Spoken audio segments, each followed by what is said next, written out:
All right. So this is the last day I've spent time openly talking about limiting reactants. There's a couple little caveats to limiting reactants, and they're in this problem. We'll talk about them. They're not awful, so don't stress. So if you would, for the next little while, try this problem. I looked at the papers, and it looks like 2 people said they didn't get lost at all. 2. All right. Hopefully, we can get a lot more of you on the page with this problem. So I'll give you 10 minutes. We should be able to do it, and then we'll go to the harder one. That I should pass around this slate and let people do each piece, right? Nobody likes my idea. We don't have to. Does anyone want to balance the reaction for me? Nobody wants to balance the reaction for me? It's 2-1-2-1. Oh, there we go. Spoiler alert. Yeah, it should already be a marker. Try not to push the button on the end. So you just hover until you get there. There you go. It's harder than it looks, huh? Ooh, you doubled everything probably, which is fine.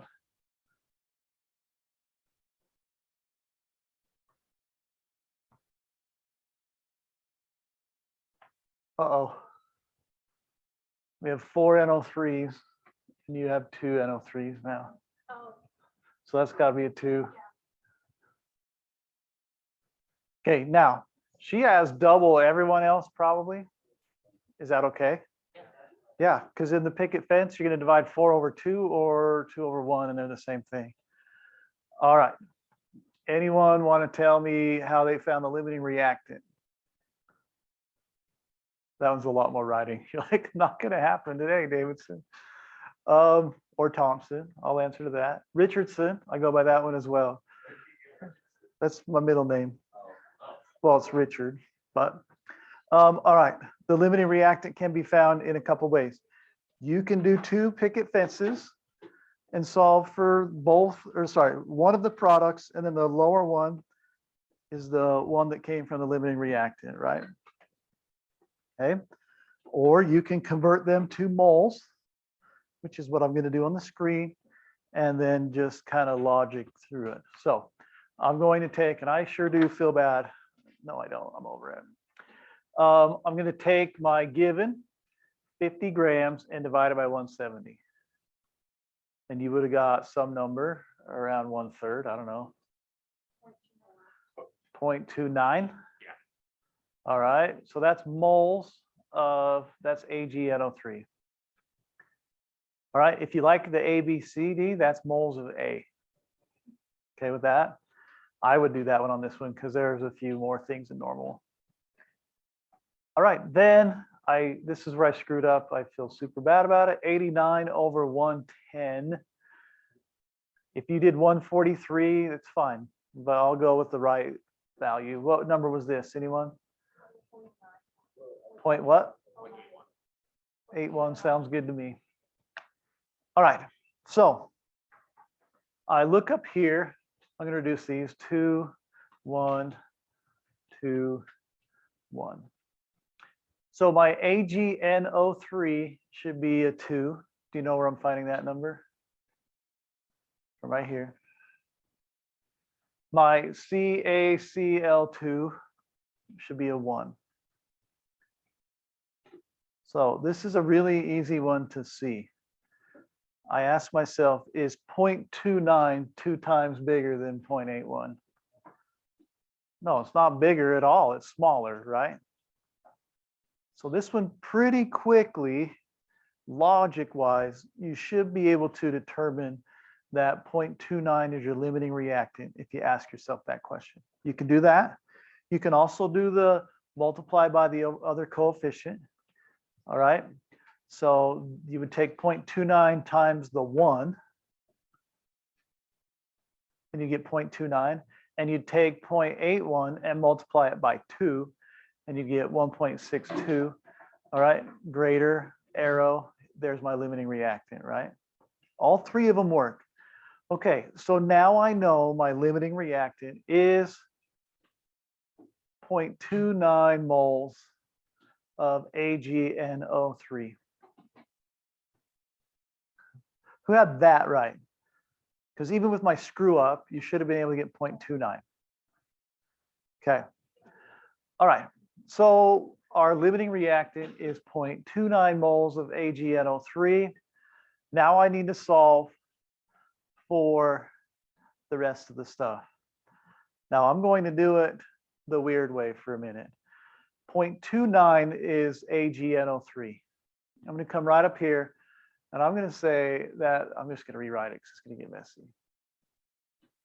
Oh, that's too close to the side. I'll just say 0.29 AgNO3 plus CaCl2 goes to AgCl plus CaNO3 2. Most of you have not adopted this way, and you don't have to, but you can. If you remember, what was in front of Ag before? A 2. What was in front of CaCl2? A 1. Or this number always has to be 1/2 of this number, right? All right. So 0.145, is that what you said? What was in front of AgCl? A 2. So it should match this one. And what was in front of CaNO3 2? A 1. So it should match that one.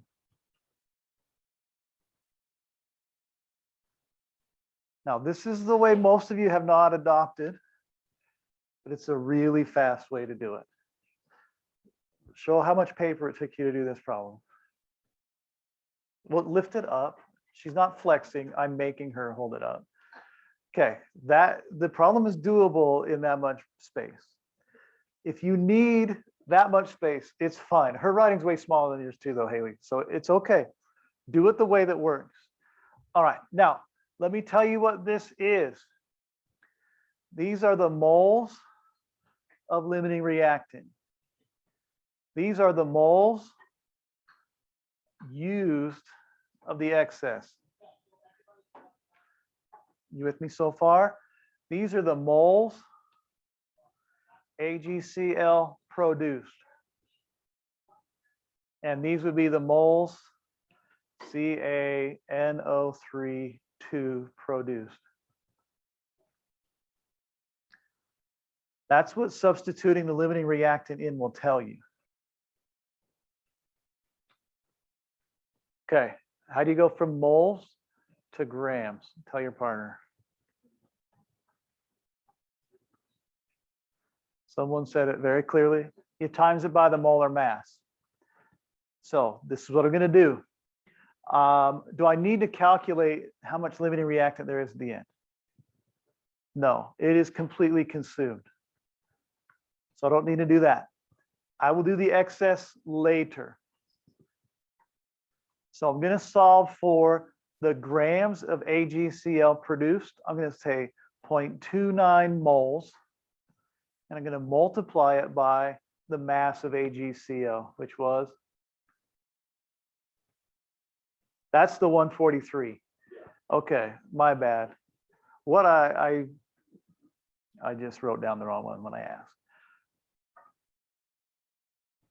So 0.29 times 143 was what number? 41 point what? Okay, that would be the grams now of AgCl. All right, to find the grams of CaNO3, I take 0.12, or sorry, I'm going to multiply that by whatever CaNO3 is. 164. Did I get what number?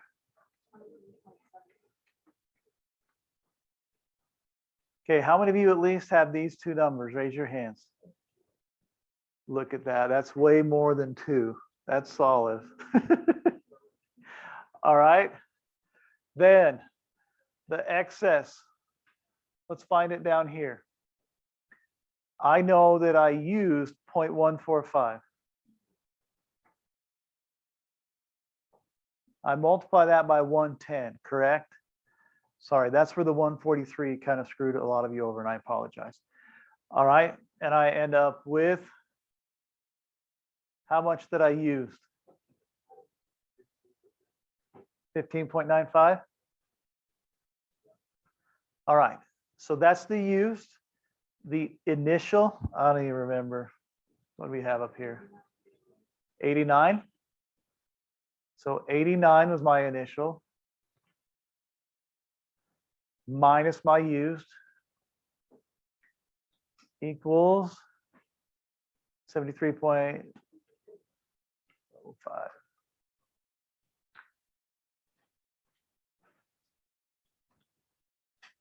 Who had the excess calculated? Who had it right with my wrong number though? Like that counts too. All right.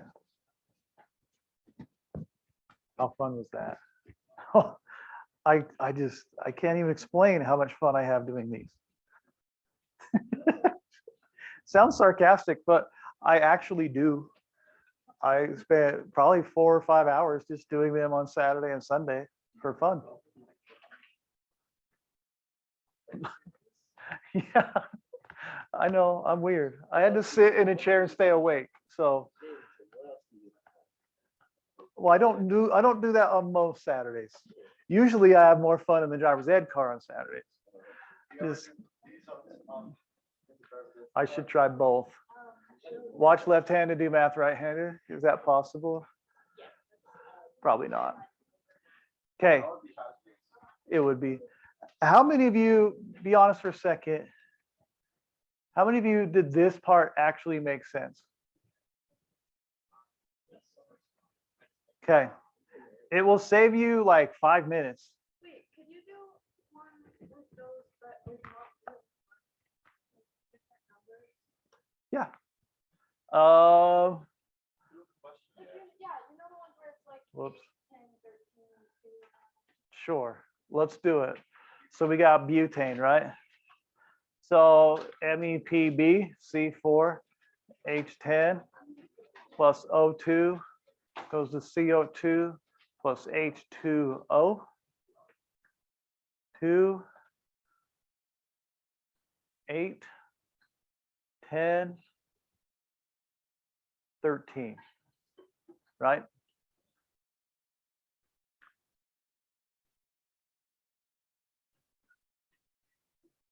All right. This just requires you to do a little more calculator work. All right, so I don't know, what's your favorite 3-digit number? 1, 2, 3. 123 grams of this. What's your favorite 3-digit number that's not 1, 2, 3 or 100? 321. Why is it horrible? It doesn't matter. So we do 420 and Nope. I am surprised. Well, it's AP. Never mind. I'm not surprised that no one said that. Okay. So what we're looking for is the grams of CO2, the grams of H2O, the limiting reactant, and whatever. Okay, let me get you to the limiting reactant, the equation, and then I'll let you do the rest. Thumbs up. Okay. So the first thing you should do always after you balance is divide the givens by their molar masses. So 58, is that right? You guys should have less faith in me. Ooh, imagine if this was 320. This would be so much easier. Should we just make it 320? Yeah, I'm down with that. Okay.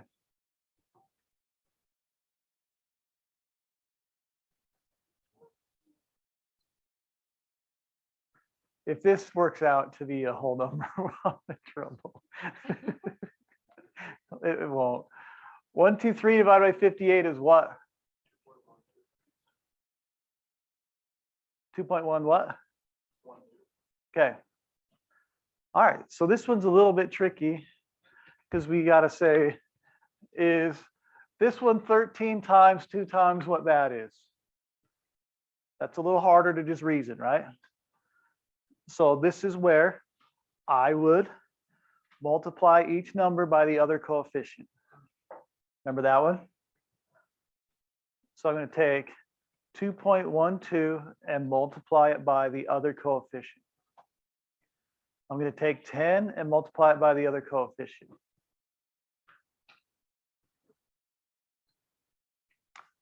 (2.12 times 13? 5.6. All right. What were the odds of this? Okay, which number is bigger? The alligator would eat 27.56, correct? So my limiting reactant would be whatever this was, which is O2, and it's 20 moles of O2. That's just stupid how I wrote that, but we'll live. Okay, thumbs up if you're okay to the limiting reactant so far.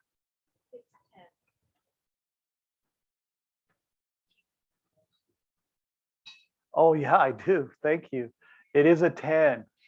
It is a 10, right? Haley, we both made that mistake now. These are the originals. This was just to check my limiting. Now we're even. All right. Here we go. So 10 moles of O2.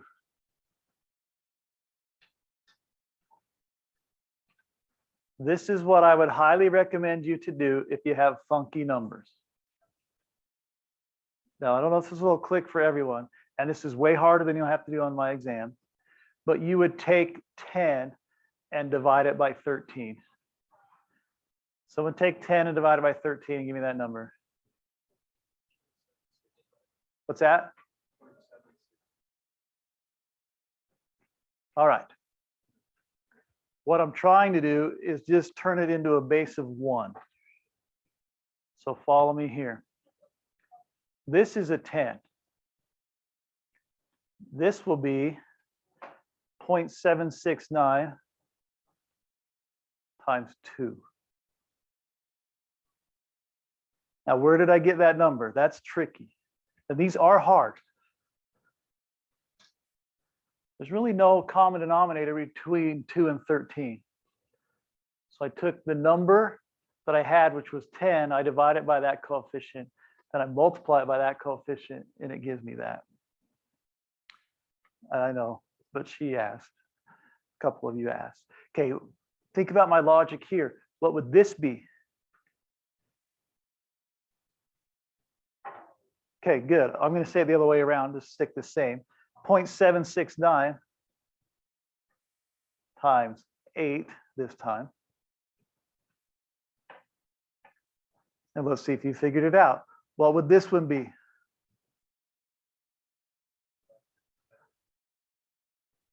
.769 times 10. Yeah.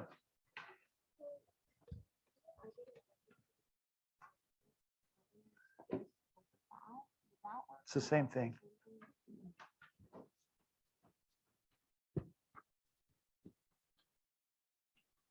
All right. Now I'm going to get rid of a lot of this crap right here. No, I'm going to try to get rid of a lot of this crap right here.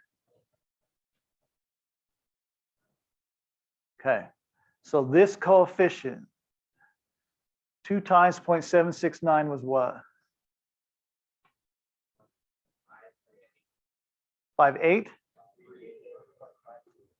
Okay. This one was just 10, right? That was our limiting reactant, so no funky math with that. What's this one? Say that a little louder. 6.152. And then this coefficient would have been? Okay. Now, what did I just find? I found moles of C4H10 used. This one is my limiting reactant, so I don't need to worry about it. I don't have to do math with that. What did I find here? I found moles of CO2 produced. And here I found the moles of H2O produced.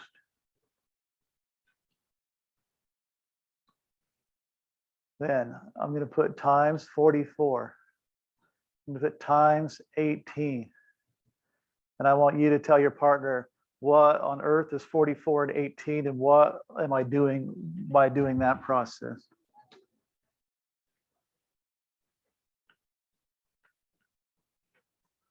Do you know what I did there? Yeah. Okay. Brown, you know what I'm doing? Okay. Melissa, you know what I'm doing? Kind of. All right. Okay. So first off, 44 is what? The molar mass of CO2, right? So to find the grams, I take the moles and multiply it by 44. Has anyone typed that in yet? 270 point what? All right, it's fine. 271 sounds good to me. And then this is the molar mass of water times 7.69 is what value? One of you louder. 138.42. All right. So there are two of my answers. Uh-oh. All right. You all right? I always have Mountain Dew on hand if you're low. I hear that's really good. All right. And then I take this one and I multiply it by, what did we say this one was? 58 grams. And remember, this is used. So what did we get when we multiplied this by 58? Louder in the front. 89.2. Okay. My original wasn't that 1, 2, 3 equals how much excess, Rebecca?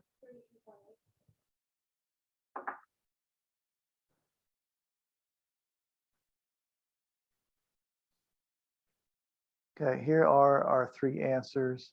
I hope, I don't know. Do they add up to 320 plus 1, 2, 3?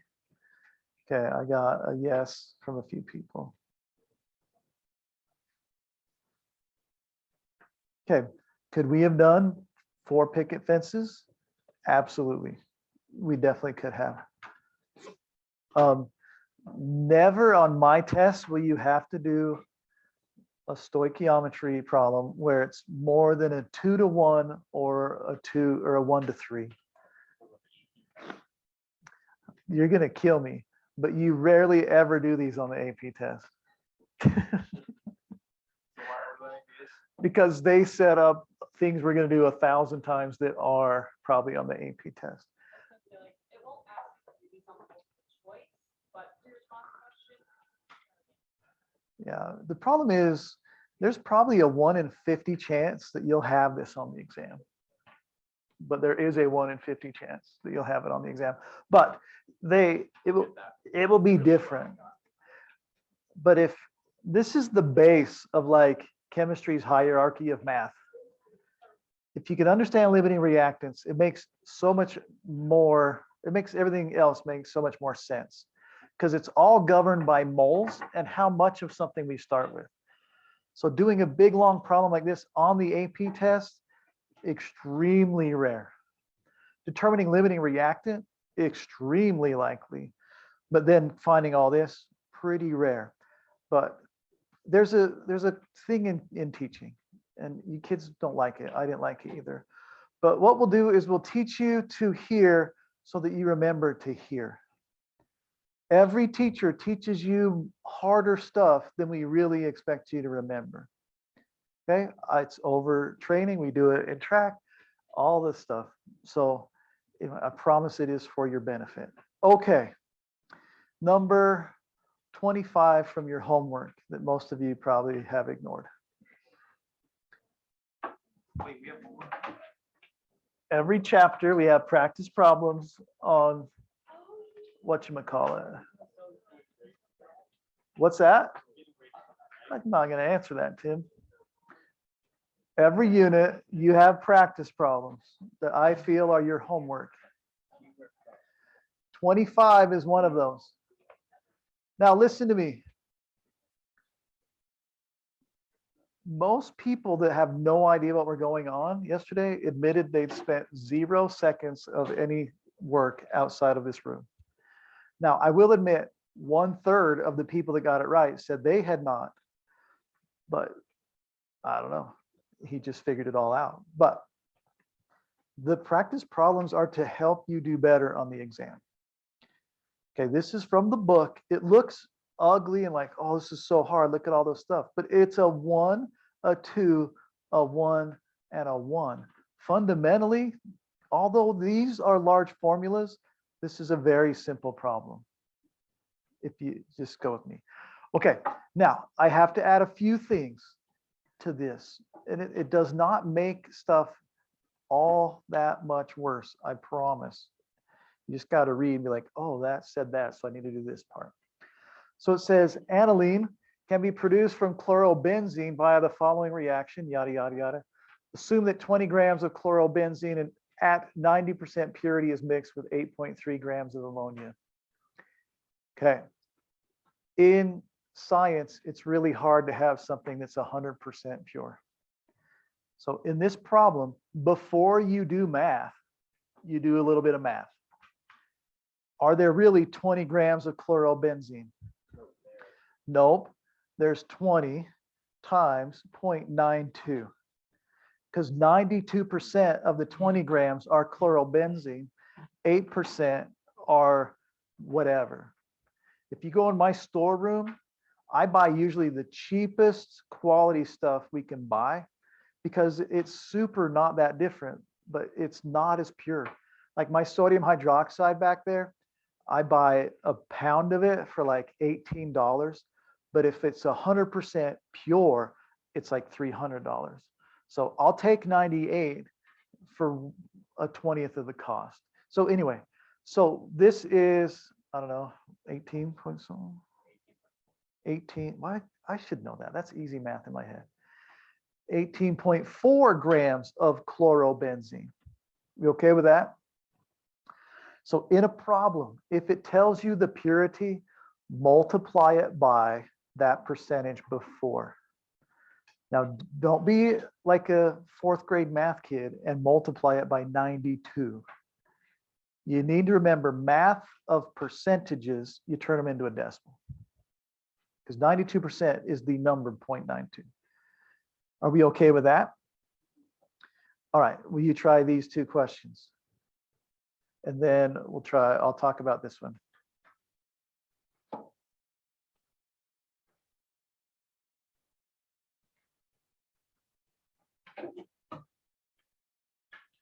When you have the limiting reactant, raise your hands for a second.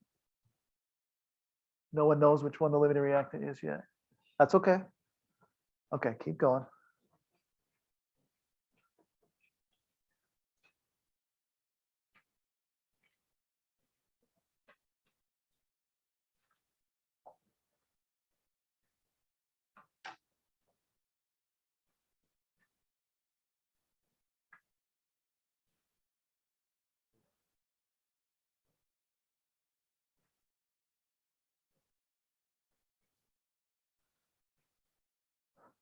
All right, we have 1 person so far. Save some people time. What is the molar mass of chlorobenzene?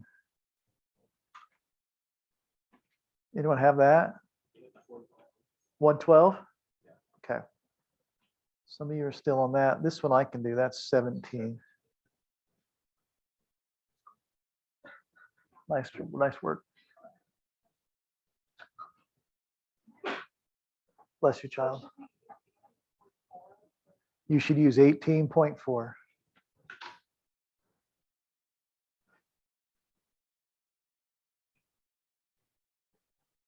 Also, what is the I's and G's in We'll learn. This is an L. That means it's a liquid, a gas, a liquid, and a solid.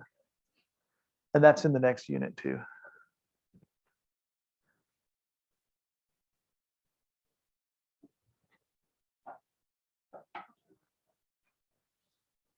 How many have the limiting reactant identified? I know Rebecca does. Anyone else? Okay, we got a handful.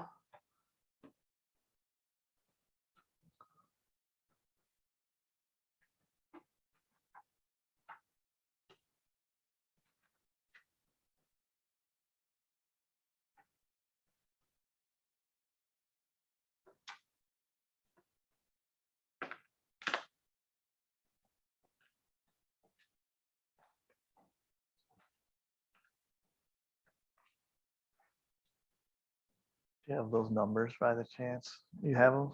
What's this one? 0.68? Huh? 0.16, Okay, got it. 0.48. Okay, thank you.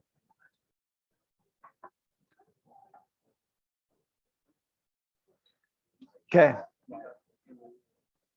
If you look, ask ourselves this, is 0.488 at least 2 times larger than 0.16? Yes, which means this one is your limiting reactant, right? So which one's your limiting reactant? Chlorobenzene, right?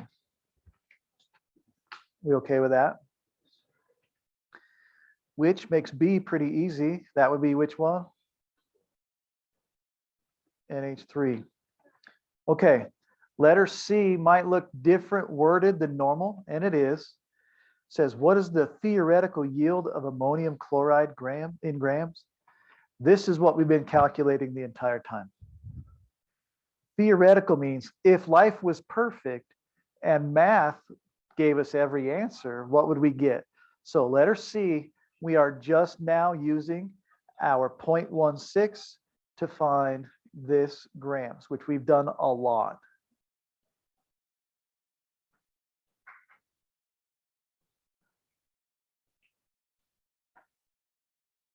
Now, if you notice, and this is the Tom Davidson fast way to confuse you, this was a 1. If my limiting reactant is a 1, life is so good because this is really 0.16. This is a 2, so that's 0.32. But this is a 1, so that's 0.16. And this is 0.16. So look at the screen for just a second. The moles of this will always be the same as the moles of this because they have the same coefficient. So we can do this pretty quick. I know it's going to make 0.16 moles, and I multiply it by the mass of NH4Cl, which I don't have that one memorized. There's 53.5.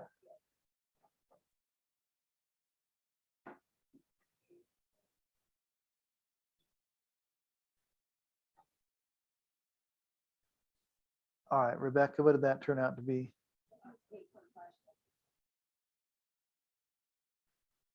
8.56.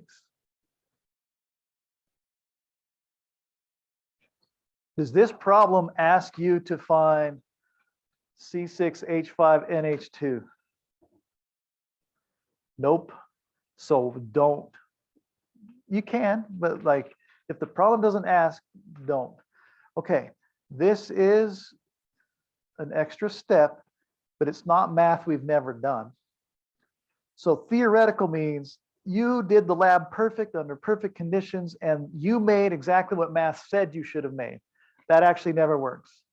So we have what we call the theoretical yield versus the actual yield,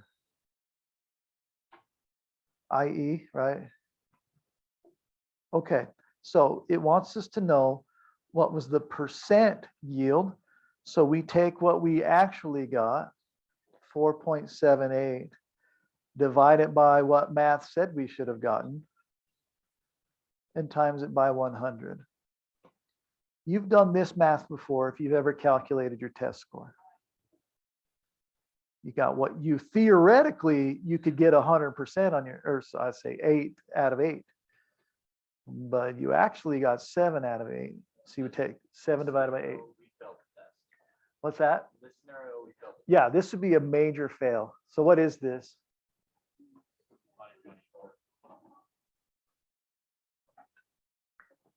Now, the way we work in high school chemistry, that is not actually a disaster.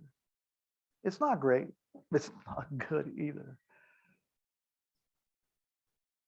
Okay, so this homework problem and this little 5 minutes of lecture is just to add these 2 definitions to your list of things to know. Theoretical yield, I guess it's 3, percent yield, and the actual yield. So if I were to write them out, so my percent yield, no, let's do it a different order. My theoretical, and I'm trying to hurry, so don't judge me, is what math says you should get. Actual is what you really got. Percent yield is the comparison of actual over theoretical.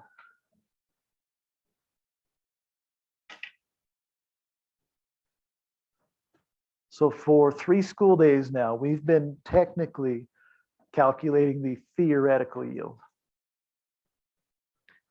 Be ready for a follow-up question that says, if you were supposed to get this, what's your percent yield? They're not based, like everything we've done wrapped up in that, that's just a layer that's a lot easier than most. Okay. Tomorrow, we do something similar, but very different. That's also math. You love me. Maybe. I said maybe.